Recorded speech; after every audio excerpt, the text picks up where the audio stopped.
What's up, YouTube? It's Coach Oliver, aka Ambition Oliver, coming at you with another video. And today's video is focused on Texas teachers, mostly Facebook group chat. If you're not on the Facebook group chat for Texas teachers, you can go look it up. You'll find it easy to find. So I have already did my Texas teachers. I'm done 100% with it. I got my standard certification. I actually have some common Texas teacher questions that I saw based off of the feed and the thread that was on Texas teachers. And I know right now it's a busy time for them. So this video is identified to help you be able to get some of the questions that's answered. Look on here. If you see some of these questions that you want answered, just fast forward through it. I honestly don't care. This video is to help you. So I'm about to provide 10 questions that I've seen on the thread. Question number 1, why should you take the STR before August? So question 1 and 2, they go hand in hand, but the STR is science to teacher reading. So the reason that you want to take it before August is the fact there is a time trial right now. Okay. So right now, typically, let's say, it's a criterion reference. If you pass or fail, it's the same thing there, but right now there's a little more cushion to that failing. All right. So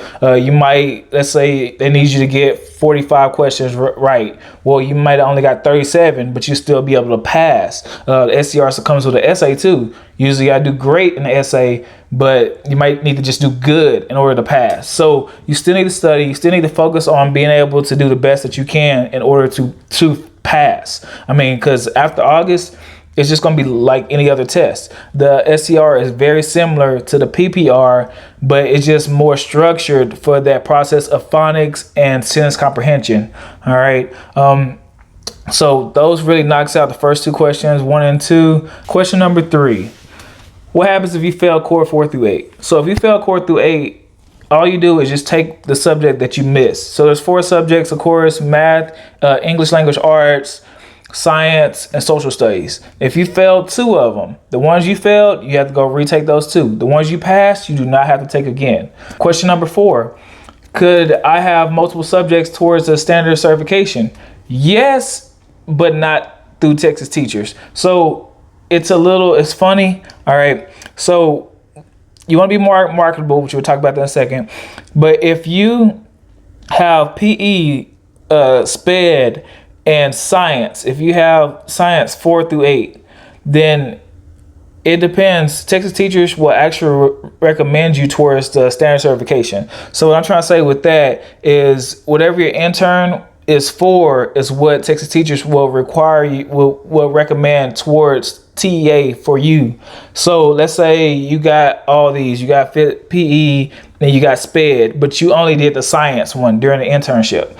So Texas teachers is going to recommend you for that science. And after you become certified, you will go back and you'll pay $78 each time you get an add-on. So if you have multiple of them, just wait and then just pay the $78 right then. That way you don't have to keep paying $78 every time, especially if you going within a school year and I'm like, hey, I'm taking a test for this, I'm taking a test, whatever. All right, next question. When do I apply for a standard certification? The last month of school. After all them things are checked off, go ahead and start looking to applying that last month.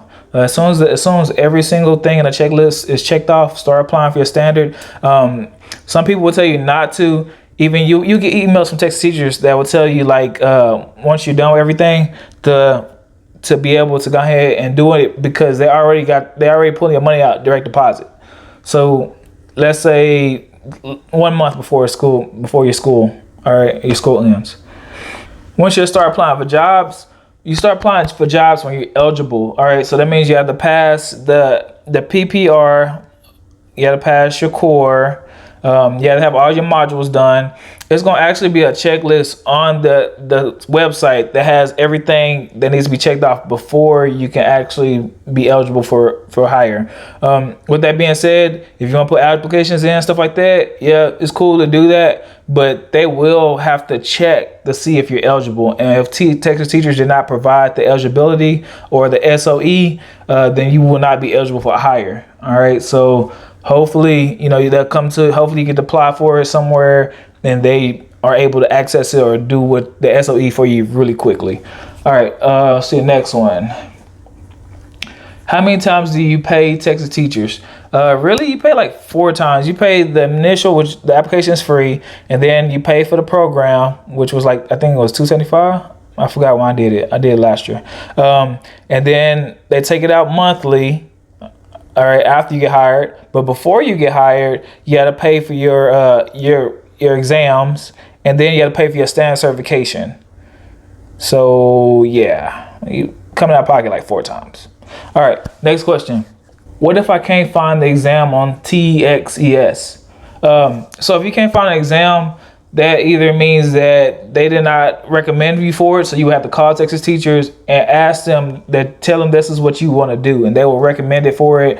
And if you've also failed the test and you need to retake it, it's the same thing. It's not gonna be on TXES. You're gonna have to call them and they're gonna put it back on there. All right. Next question, number 9. How can I get a good chance to get a job quickly? Be marketable. Have multiple things. Have SPED, physical education, health, science. Have as many as you possibly can, because what that campus or what that district wants is somebody that's marketable, that they can move around from place to place. So the more marketable you are and the more coachable you are, they are willing to have you. Number 10, extension policy or COVID policy. So if you got COVID policy protocol, that's probably gone now. So just don't renew your contract unless you know you're gonna pass the test. Because if you fail a test and you said you signed the contract saying you'll be there next year, you signed everything and you don't pass the test, you'll be terminated. So, just go ahead and resign and look for somewhere else while you're making sure you're getting this stuff taken care of. Extension period. There's rumors that you have to repay, which I'm pretty sure you would. You're just redoing your intern year. I don't know if you're redoing the projects or not, but you do get like extension time. You have to call them and talk to them, everything like that, but they'll be able to put you on game on that. All right, so this is Coach Oliver, aka Ambition Oliver. Appreciate you watching. Make sure you like, subscribe, comment. I'm trying to just build this channel, hopefully more education than anything, but I appreciate you watching. Have a blessed day.